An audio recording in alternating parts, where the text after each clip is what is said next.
কারণ পর্দা নারী এবং পুরুষ উভয়ের জন্য ফরজ। ইচ্ছে করে ফরজ ছেড়ে দিলে সে কি নেককার না বদকার, জান্নাতি না জাহান্নামী? যদি অস্বীকার করে কাফের, ঠিক না ঠিক? বন্ধু আল্লাহ বলেছেন দুই ধরনের পর্দা। আমার দিকে তাকান, পুরুষের সম্পর্কে আল্লাহ এক ধরনের ওয়াজ করেছেন, নারী সম্পর্কে পর্দার এক ধরনের ওয়াজ করেছেন। আল্লাহ বলেছেন ইয়া বানি আদামা কদ আনজালনা আলাইকুম লিবাসান ইউয়ারি সাওআতিকুম ওয়া রিশান ওয়া লিবাসুত তাকওয়া যালিকা খায়র। জোরে জোরে আল্লাহু আকবার। এটা হলো পুরুষের পর্দার ওয়াজ, আর নারীদের পর্দার ওয়াজ করেছেন আল্লাহ। কি বলবো? وقرن في بيوتكن ولا تبرجن تبرج الجاهلية الأولى। এখনকারটা হলো বন্ধু নারীর পর্দার ওয়াজ। একটু আগে যেটা বললাম সেটা হলো পুরুষের পর্দার ওয়াজ। সারা জীবন বন্ধু যুবক তোমরা শুধু নারীদের পর্দার ওয়াজ শুনেছো, আজকে তোমাদেরকে শোনাবো শুধুমাত্র একটা কারণে, তোমরা আমার প্রিয় রে, তোমরা আমার খুবই স্নেহের। কারণ এখানে যারা আছো ম্যাক্সিমামই তোমরা আমার স্টুডেন্টদের তুল্য। যেমন এটা আমার ছাত্র, আবার আমার ছোট ভাই, সে সিসিএন ইউনিভার্সিটিতে পড়ে। আজকে বলছে ভাইয়ের সাথে ওয়াজে যাবো, আসতে সময় পায় না। আজকে বলছি তুই চল, আমার সাথে চলে আসছে। এই জন্য বলছি আপনাদেরকে বন্ধু আমার দিকে তাকান। আমি কি বলতে চাই যুবক, এটা তোমাদের জন্য গুরুত্বপূর্ণ একটা মেসেজ। এই জন্য আমি আজকে ওয়াজের শিরোনাম করেছি কি ইয়াম আইয়ুহাল্লাযীনা আমানু কু আনফুসাকুম ওয়া আহলিকুম নার। আল্লাহ বলেছেন O believer save yourself and your families from the fire. আল্লাহ বলেছে ঈমানদারগণ তুমি জাহান্নাম থেকে বাঁচো এবং তোমার পরিবারকেও জাহান্নাম থেকে বাঁচাও। আল্লাহ বলেছে মুমিনদেরকে তোমরা জাহান্নাম থেকে বাঁচো এবং তোমাদের পরিবারকেও জাহান্নাম থেকে বাঁচাও। বাঁচবো এবং বাঁচাবো, বাঁচবো এবং বাঁচাবো, এটা করে আমাদেরকে জানতে হবে সঠিকটা, ঠিক না বেঠি? বন্ধুরে আমার, আমি আগে পুরুষের পর্দা নিয়ে ওয়াজ করতে চাই, রাজি আছেননি? আল্লাহ বলেছেন বান্দা আদম সন্তানের জন্য 3 শ্রেণীর পোশাক দিয়েছেন। কয় শ্রেণীর? একটা হলো লজ্জাস্থান ঢাকার পোশাক, আরেকটা হলো সাজের পোশাক, আরেকটা হলো তাকওয়ার পোশাক। আল্লাহ বলেছেন লিবাসুত তাকওয়া যালিকা খায়র। আল্লাহর কাছে সবচেয়ে উত্তম পোশাক হলো বন্ধু তাকওয়ার পোশাক। হুজুর তাকওয়ার পোশাকটা কি গো? ও যুবক বন্ধুরা তোমরা কষ্ট পেও না, তোমরা ম্যাক্সিমাম যুবকের পরনে জিন্স প্যান্ট। দয়া করে অতিরিক্ত কথা বলবেন না, হাসবেন না, মনোযোগ দিয়ে শুনবেন। কারণ বিবেকবান যারা তারা হৃদয় উজাড় করে শোনে, হৃদয়ের গভীর থেকে তাহারা এগুলোকে বন্ধু উপলব্ধি করে। আমার দিকে তাকান, ম্যাক্সিমাম যুবক ভাইদের পরনে দেখা যায় কারো পরনে লাল, কারো পরনে কালো, কারো পরনে গ্রিন, আছে না নাই? এই জিন্স প্যান্ট তোমরা জানো না, এটা 100% অভিশপ্ত পোশাক। বুখারী শরীফের মধ্যে এসেছে রে বিজয়পুরের যুবক, কেমন করে বুঝাইলে তোমরা বুঝবা। বুখারী শরীফের মধ্যে এসেছে যেই যুবকের উপর দিয়ে পোশাকটা থাকবে নাভির নিচে, নিচে দিয়ে পোশাকটা থাকবে টাকনোর নিচে, ওয়াল্লাহি ওয়াল্লাহি ওয়াল্লাহি আল্লাহর কসম করে বলছি রে, বুখারী শরীফের মধ্যে এসেছে শুধু একটা পোশাকের কারণে ওই যুবক নামাজ পড়ার পরেও সে জাহান্নামে যাবে। হুজুর কে জানতে বড় মনে চাই গো, কেন গো হুজুর তারা জাহান্নামে যাবে? কারণ পুরুষের পোশাকটা যে ফরজ বললাম, পর্দাটা ফরজ। এই পর্দাটা কোথায় থেকে কোথায় সীমাবদ্ধতা আমি দিব বন্ধু? আমি তোমাদেরকে বলছি, আমার দিকে সবাই তাকাও। এই যে উপর দিক দিয়ে ইমানদার পুরুষের লুঙ্গি হোক, প্যান্ট হোক, পায়জামা হোক, টাইজার হোক, আর যেটাই হোক, উপর দিয়ে থাকতে হবে নাভি বরাবর অথবা নাভির উপরে, কিন্তু কোনোভাবে নাভির নিচে যেতে পারবে না, নিচের দিক দিয়ে থাকতে হবে টাকনোর উপরে। এই নাভি থেকে এই নাভির উপরে এবং টাকনোর উপরে একটা পোশাক পরা, এটা এই পোশাকটা পরা পুরুষের জন্য পর্দা, এটাই হলো তার জন্য তোমার আমার জন্য ফরজ। এটা কি? এখন আপনারা বলেন যুবকদের এই জিন্স প্যান্টটা কি নাভির নিচে থাকে না উপরে? হাজার চেষ্টা করলেও প্যান্টটা উপরে উঠানো যায় না, কারণ এটা তো অভিশপ্ত পোশাক। এটা প্ল্যান করে তৈরি করা হয়েছে, ক্রিয়েট করা হয়েছে তাদের বন্ধু মুসলমানকে ধ্বংস করার জন্য। চমৎকার একটা গড, একটা প্ল্যানিং। একটা কই জি বলে তোমাকে পোশাক জাহান্নামে নিয়ে যাবে, আমি গড বলছি ভালো, এটা কি ভালো প্ল্যানিং? তুমি কেন বুঝো না? আমি তো একটু তোমাদেরকে একটু ট্রাই করার জন্য বলছি। সবাই কিন্তু চুপ, একজন বলে ফেলছে মিস্টেক, জাস্ট, তাই না? Slip of tongue. আমার দিকে তাকানো বন্ধু, সময় খুবই অল্প, কাজ অনেক বেশি। আমি আপনাদেরকে বলে দিতে চাই, বলে হুজুর এই পোশাকটা তৈরি করলো কে? এই পোশাকটা তৈরি করেছে বন্ধু বেঈমান কাফেরেরা। সর্বপ্রথম কোন মুমিন এই পোশাক তৈরি করেনি, বাংলাদেশ তৈরি করেনি। বলে হুজুর সমস্যাটা কোথায়? আমি তোমাদেরকে বলি, আমরা যখন ব্রাশ করি, কি করি? আমরা এখন ব্রাশ করি, এই ব্রাশ কিন্তু আমাদের জন্য নয়, আমাদের জন্য ছিল মেসওয়াক। কে রে আমাদের হাত থেকে মেসওয়াকটা কেড়ে নিয়ে গেল? এই মেসওয়াকটা কেড়ে নিয়েছে বেঈমানেরা, কৌশল করে হাতে ব্রাশ তো ধরিয়ে দিল। আমাদের হাত থেকে নবীর প্রেমের সুন্নাহ মেসওয়াক হারিয়ে গেল। এবার আসো আমি তোমাদেরকে বলি, বাংলার আনাচে কানাচে চারপাশে ফোরকানিয়া মাদ্রাসা কোরআনের আওয়াজ হতো, কিন্তু এখন আর এই আওয়াজ নাই। কিন্ডারগার্টেন ইংলিশ মিডিয়াম, এটাও বেঈমানদের একটা অপকৌশল। ফোরকানিয়া মাদ্রাসাকে ধ্বংস করে দিয়েছে। ঠিক তেমনি ভাবে নারীর জন্য পাতলা পোশাক আর পুরুষের জন্য ছোট্ট পোশাক, এটাও বেঈমান কাফেরদের একটা বন্ধু অপকৌশল। আল্লাহ কোরআনে বলে দিয়েছে, ইমানদারদেরকে ডেকে ডেকে বলেছে, ইমানদারেরা তোমরা সাবধান হও। আল্লাহ বলেছেন, ইন্নাল কাফিরিনা কানু লাকুম আদুওয়াম মুবিনা। আল্লাহ বলেছেন, the heretics are the eternal enemy of the believers.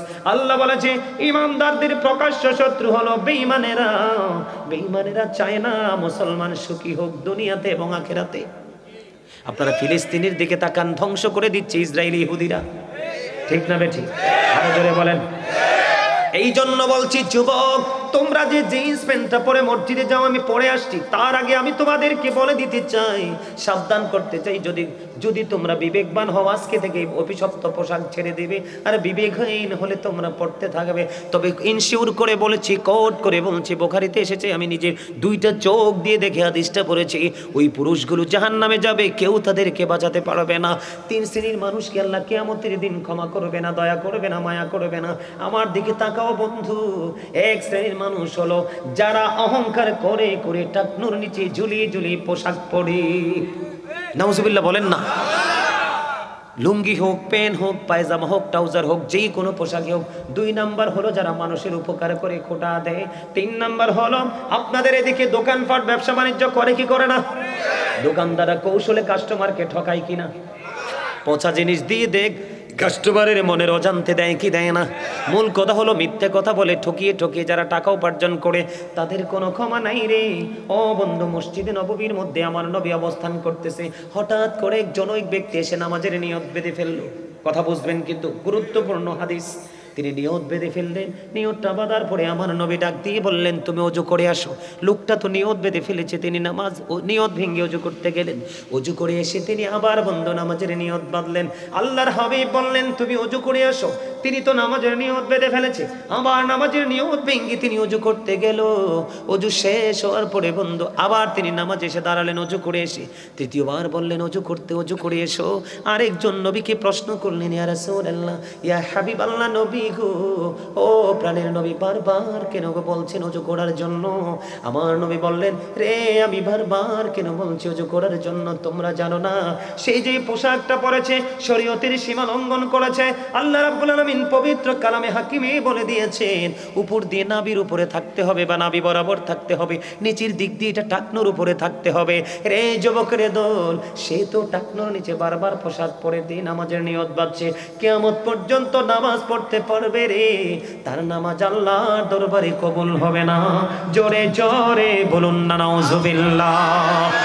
বিশেষ করে কালকে জুমার দিন আমি তোমাদেরকে বলে যাব, কালকে কেউ এই জিন্স প্যান্ট পরে তোমরা কেউ নামাজে যাও না। তার কারণ হলো তোমরা মনে মনে ভাববে হুজুর নিচে দিয়ে টাকনুর উপরে বটে দিব গো।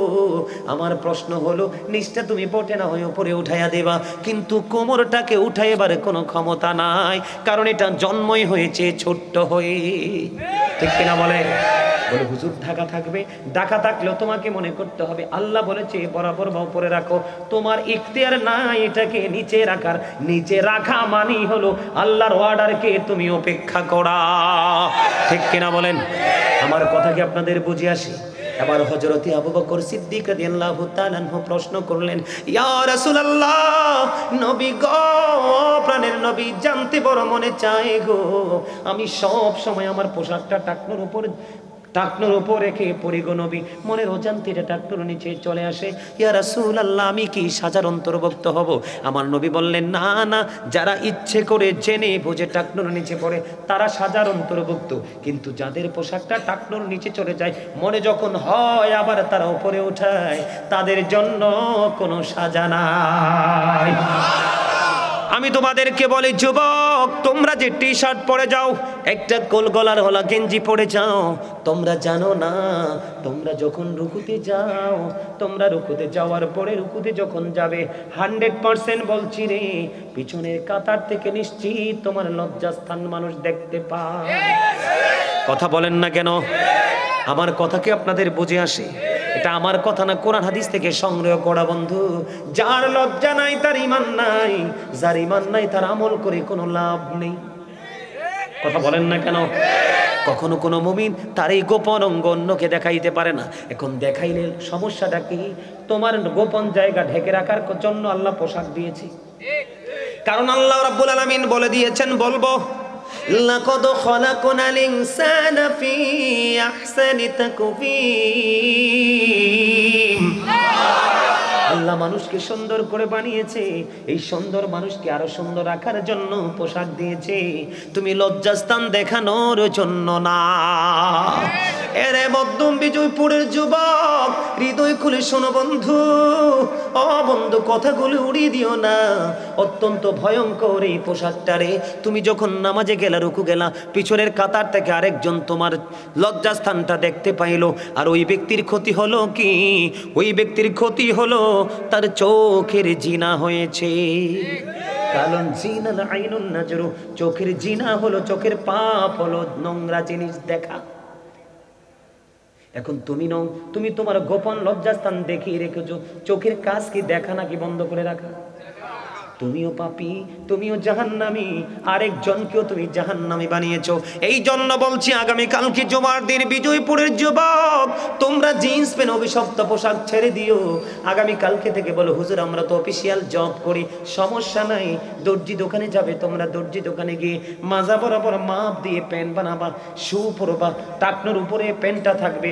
দেখবে তুমি এইভাবে একটা প্যান্ট পরে তুমি ছবি তুলে তোমার আপনজনকে দেখাবা, অথবা এইভাবে প্যান্টটা পরে তোমার ঘরের সদস্যকে দেখাবা, জিন্স প্যান্টটা পরে ঘরের সদস্যকে দেখাবা। তাদেরকে বলবে, তোমরা বিচার করো আমার ওই পোশাকটা সুন্দর নাকি জিন্স প্যান্টটা সুন্দর। আমি 100% কনফিডেন্সলি বলছি, তোমার ফ্যামিলির মানুষ বলবে যে এই পোশাকটা নাভি বরাবর এবং টাকনোর উপর, এটাই সবচেয়ে বেস্ট। কারণ এই পোশাকটা হলো শরীয়ত সম্মত, আল্লাহর দেখানো পোশাক। বন্ধুরে, আবার সময় খুবই অল্প, আমি আবার নারীর পোশাকের দিকে যাবেন তো? আল্লাহ রাব্বুল আলামিন বলেছেন, নকরনা ফি বুয়ুতিকুন্না ওয়ালা তাবাররাজনা তাবাররুজাল জাহিলিয়াতিল উলা। আল্লাহু আকবার, জোরে বলেন আল্লাহু আকবার। আপনারা কি ক্লান্ত হয়ে গেছেন? ওয়াজ কি ছেড়ে দিব? ছোট্ট করে মূল জায়গাগুলো একটা তুলে ধরবো, শুধু জাস্ট মূল জায়গাগুলো একটু আমাকে সময় দেন। কারণ জীবনটা কখন যে কার ধ্বংস হয়ে যাবে আমি আপনি কেউ জানি না। জীবনে মৃত্যুবরণ করার আগে আমার দিকে তাকান, মৃত্যুর 1 সেকেন্ড আগেও যদি আপনি একটা তথ্য জেনে আমল করে যান, কেঁদে কেঁদে আল্লাহকে যদি বলেন, আল্লাহ গো, জীবনে তো শুনিনি, শুধু মৃত্যুর কিছুক্ষণ আগে বা একদিন আগে গাজী সুলাইমান থেকে বক্তব্যটা শুনে তো আমল ধরেছি। আল্লাহ, অতীতের কর্মের জন্য আমি অনুতপ্ত, অনুশোচনা করছি। এই ভাবতে ভাবতে যদি মনের অজান্তে চোখের পানি চলে আসে, আল্লাহর হাবিব বলেছেন, চোখের পানিটার পরিমাণটা যদি মাছির মাথার সমপরিমাণ হয়। কিসের সমপরিমাণ? মাছির মাথার সমপরিমাণ হয়। আল্লাহ বলেছেন, আমি তোমার জন্য জাহান্নামকে হারাম করে দিলাম। আরো জোরে বলেন না সুবহানাল্লাহ। বন্ধুরে আমার, নারীর পর্দার কথাটা এই কারণে বলতে হবে, আপনার বোন যদি বেপর্দা হয়, আপনার বিবি যদি বেপর্দা হয়, আপনার মহিলা সদস্য যদি বেপর্দা হয়, আপনার বিবি যদি বন্ধু বেগানা পুরুষের সাথে কথা বলে উদিলা হয়ে মানুষের সাথে দেখা করে, আপনি তাকে বারণ করলেন না, আপনার উপাধি হবে আপনি দায়ুস। পুরুষ দায়ুস কি? ওই দায়ুস পুরুষ, তার জন্য বরাদ্দ বন্ধু বর্ণনীয় কষ্টের জায়গা জাহান্নাম। বন্ধুরে আমার, হযরত সালমা রাদিয়াল্লাহু তাআলা আনহা থেকে বর্ণিত, তিনি বললেন, মাইমুনা সহ আমি নবীজির দরবারে উপস্থিত ছিলাম। কোথায়? আমার দিকে তাকান। নবীজির দরবারে যখন আমি উপস্থিত হলাম, উপস্থিত হওয়ার পরে দেখলাম উম্মে মাকতুমের পুত্র আব্দুল্লাহ আসতেছে। এবার আমার নবী ডেকে ডেকে বললেন, তোমরা এখান থেকে আত্মগোপন করো। এবার আমরা বললাম, ইয়া রাসূলুল্লাহ, আব্দুল্লাহ তো অন্ধ। নবীজি বলেছেন আব্দুল্লাহ হয়তো অন্ধ, কিন্তু তোমরা তো অন্ধ না। দেখেন নারীদের পর্দাটা কত গুরুত্বপূর্ণ। আল্লাহ বলেছেন, তোমরা ওই জাহিলি যুগের নারীদের মতো তোমরা না বেগানা পুরুষদেরকে তোমাদের রূপ দেখাইও না, তোমরা তোমাদের ঘরে বাড়িতেই অবস্থান করো। জোরে জোরে কন্যা সুবহানাল্লাহ। দেখেন নারীদের পর্দা কত গুরুত্বপূর্ণ। আপনার একটা নারী একটা পুরুষ, অন্ধ পুরুষ হেঁটে যায় কি করে? বাড়ির আঙ্গিনায় রাস্তায় যেখানে থাকুক না কেন, আল্লাহর নবীর হাদিস অনুযায়ী আপনি কি করতে পারবেন না? অন্ধ পুরুষের দিকেও নজর দিতে পারবেন না। আল্লাহর হাবিব বলেছেন, যেখানে কোনো বেগানা নারী থাকে তার মানে তার স্বামী বাড়িতে নাই। কি নাই? যেই নারীর স্বামী বাড়িতে নাই, তোমরা ওই নারীর সাথে দেখা করো না।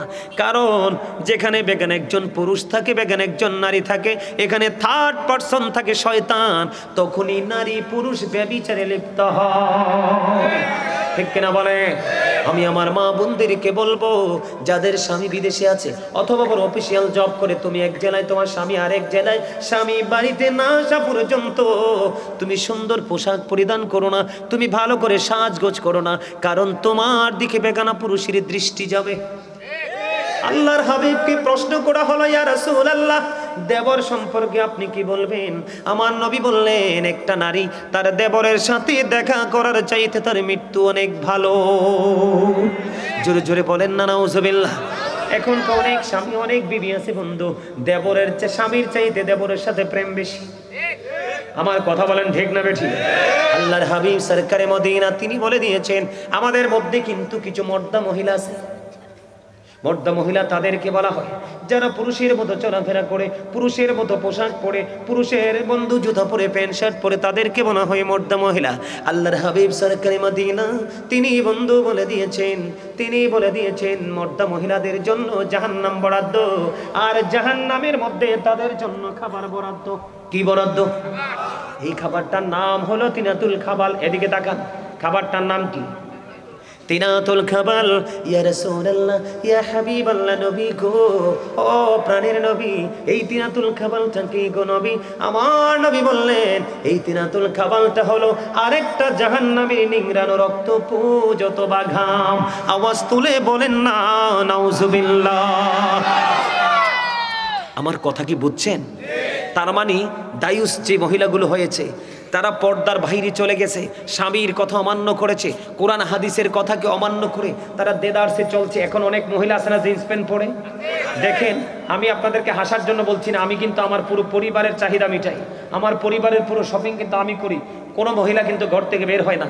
আমার দিকে তাকান, আমি আপনাদেরকে বলি, দেখেন মার্কেটে গেলে দেখবেন আমরা পুরুষ যারা, তাদের একটা শার্ট, একটা প্যান্ট, একটা লুঙ্গি, একটা গেঞ্জি, একটা পাঞ্জাবি ছাড়ার কিচ্ছু নাই। পুরো মার্কেট জুড়ে নারীদের যে 3 piece, 2 piece, 1 piece, Jamdani sari, কাতান শাড়ি, কত ধরনের বেনারসি শাড়ি, দেখেন কত নির্লজ্জ, কত বেহায়া, কত অসভ্য। পুরুষের ছোট্ট ছোট্ট 4টা-5টা পোশাক, এত সুন্দর সুন্দর ডিজাইনেবল পোশাক থাকার পরেও তারা পুরুষের 2-4টা পোশাকের দিকে নজর দিয়েছে। ওই মহিলাগুলো হলো মর্দা মহিলা, তাদের জন্য ভয়ঙ্কর জাহান্নাম বরাদ্দ। দেখবেন মহিলাদের কত সুন্দর সুন্দর জুতা দেখলে চোখ জুড়ে যায়, কত সুন্দর সুন্দর পেন্সিল শু আছে না, হিল আছে না, কত ফ্ল্যাট আছে না, কত ডিজাইনেবল জুতো। এত সুন্দর জুতো থাকার পরেও দেখেন পুরুষের কেস নিয়ে টানাটানি। আল্লাহর হাবিব, এই সাবধান হও যুবক, তোমাদেরকে বলছি। আর আমরা পুরুষের মধ্যেও কিছু সমস্যা আছে। পুরুষরা দেখি অনেক ছেলেরা লম্বা চুল রেখে নারীদের বেন লাগায়, আছে না নাই? নারীদের ওড়নার মতো ওড়না গলায় ঝোলায়। আমি তোমাদেরকে বলি, তুমি শুধু জুতা, কি একটা পুরুষ যদি নারীদের সিম্পল একটা জুতা ইউজ করে, বা নারীদের ইউজ করার একটা নর্মাল জিনিস ইউজ করে, অথবা একটা নারী যদি পুরুষের একজোড়া শু, একজোড়া স্যান্ডেল, একটা গেঞ্জি যদি পরে, আল্লাহ রাসূল বলেছেন উভয় জনকে আল্লাহ রাব্বুল আলামিন লানত দিয়েছেন, অভিশপ্ত জাহান্নামী। জুরজুরি করে নাউজুবিল্লাহ। নারী এবং পুরুষের মধ্যে জন্মগতভাবে যেমন ডিস্টেন্স রয়েছে, ইসলামের বিধিবিধান মাসলা মাসাইলের ক্ষেত্রেও কিন্তু পার্থক্য রয়েছে, ঠিক পোশাকের ক্ষেত্রেও কিন্তু তাদের পার্থক্য রয়েছে। বন্ধুরে আমার, পুরুষের পর্দা হলো বন্ধু নাভি থেকে টাকনোর উপর পর্যন্ত, আর নারীদের পর্দা হলো মাথা থেকে পা পর্যন্ত। বিশেষ কারণে তিনি মুখমণ্ডল দেখাতে পারবে, যেমন হজে যাবে পেজের ছবি লাগবে পাসপোর্টের জন্য, হাতের তালুটা বিশেষ কারণে দেখাতে পারবে, অন্যথায় মাথা থেকে পা পর্যন্ত পুরো শরীর ঢেকে রাখা ফরজ। আমি আমার মধ্য বিজয়পুরের মা বোনদেরকে বলবো, গোটা পৃথিবীর আমার মা বোনদেরকে বলবো, আপনাদেরকে অসম্মান করে বলছি না, কোরআন হাদিস এবং বাস্তবতার দিকে তাকিয়ে আমি বলছি। আল্লাহর হাবিব সরকারে মদিনা তিনি বলেছেন, নারীরা হলো গোপনীয় জীব। কি জীব? নারীরা হলো গোপনীয় জীব। তারা যখন ঘর থেকে বের হয়ে আসে বন্ধু ওপেন হয়ে, তখন শয়তান তাদেরকে দেখা মাত্রই উকি ঝুঁকি দিতে থাকে, আর অন্য পুরুষদেরকে ঘায়েল করার জন্য শয়তান নারীকে রশি হিসাবে ব্যবহার করে। আওয়াজ দিয়ে বলুন না নাউজুবিল্লাহ। বন্ধুরে আমার, নারীরা দেখবেন পেন্সিল শু পরে, পায়ে বন্ধু ঠোঁটের মধ্যে লিপস্টিক দিয়ে, পায়ে আলতা দিয়ে, চুলগুলোকে আওলা ঝাওলা করে দেখবেন তারা শপিং মলে চলে যায় বন্ধু। শপিং মলে চলে যাওয়ার পরে তারা অন্য পুরুষের আকর্ষণের আওতায় আসে কিনা বন্ধু? মানুষ বলে নারীকে ধর্ষণ করেছে, কলেজ ক্যাম্পাসে ধর্ষণ করে ফেলে রেখেছে, 3 রাস্তার মোড়ে বন্ধু ধর্ষণ করেছে। আপনারা একটা নজির দেখাতে পারবেন না বন্ধু, পর্দা করে চলেছে এমন একটা নারী কোনোদিন বাংলাদেশের ইতিহাসে ধর্ষণ হয়েছে? হয়নি।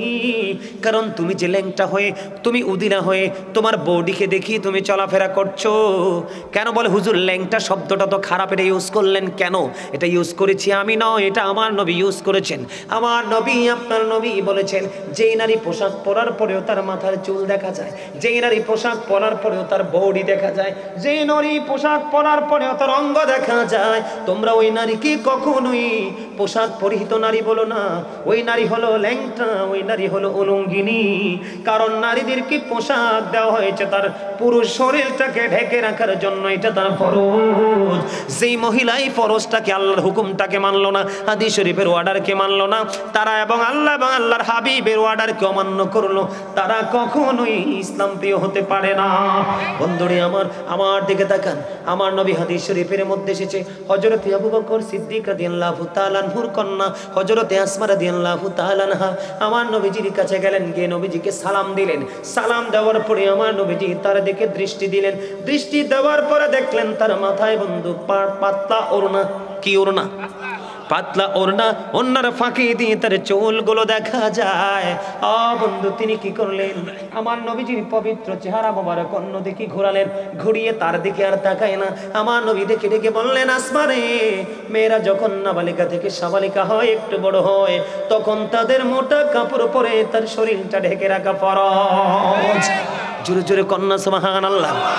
বন্ধু এই আসমা একদিন মা আয়েশা সিদ্দিকা রাদিয়াল্লাহু তাআলা আনহার সাথে যখন দেখা করলেন, তখন তিনি তার দিকে নজর দিলেন। নজর দিয়ে চাইয়া দেখলেন তার ওন্নাটা, তার জামাটা পাতলা। সঙ্গে সঙ্গে মা আয়েশা আসমার মাথা থেকে কাপড়টা নিয়ে তিনি হাতের সঙ্গে সঙ্গে বন্ধু ছিঁড়ে ফেলে দেয়। জোরে জোরে সুবহানাল্লাহ। বন্ধু নারীদেরকে কন্ট্রোল করার জন্য সে দায়িত্ব নিতে হবে আপনাকে। কারণ মেয়েরা জন্মের পরে বাবার ঘরে, উপযুক্ত হওয়ার পরে স্বামীর ঘরে, বাবা না থাকলে ভাইয়ের কাছে, ভাই এবং বাবা। আমাদের বাংলাদেশে একটা বন্ধুর আওয়াজ আছে, প্রত্যেকটা ছেলে যখন উপযুক্ত হয়, শেষ করে দিতাম, আচ্ছা শেষ করে দিব, দাঁড়ান এটা না শেষ হতো না। আর মনে কথা না কমাইলে কি দড়ি কি শেষ করবো না। না এই মুরব্বী মানুষ তো ঝামেলা আছে, মুরব্বী মানুষ, বিচক্ষণ মানুষ, অবস্থা ভালো না। না ঠিক আছে, আপনি যেটা বলছেন তা আমিও একমত। আসলে গড়িটাও একটু আমার সাথে দুষ্টামি করে স্টেজে উঠলে। আসলে আমি যখন বাইরে থাকি এটা একবারে স্লোলি হাঁটে। এটা আমি যখন কি করি, আমি যখন স্টেজের বাইরে থাকি এটা একদম স্লোলি হাঁটে, মানে ধীরে ধীরে হাঁটে। স্টেজে উঠলে এটাও যেন আমার সাথে কেমন জানি একটা আচরণ শুরু করে। ও মা না, কথা অনেক হয়েছে, কথাই হয়েছে। আমার দাদা কইতেছে ঘড়ি আমার সাথে কিছু করে নাই, কথাই হয়েছে। সুবহানাল্লাহ বলেন না, আরে জোরে আমার দিকে তাকান বন্ধু।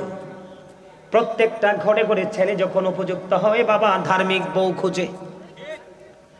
পৃথিবীর ইতিহাসে এমন কোনো বাবা নাই যে ছেলের জন্য মডার্ন মেয়ে খোঁজে। আমার কথা বুঝবেন আমি কি বলতে চাই।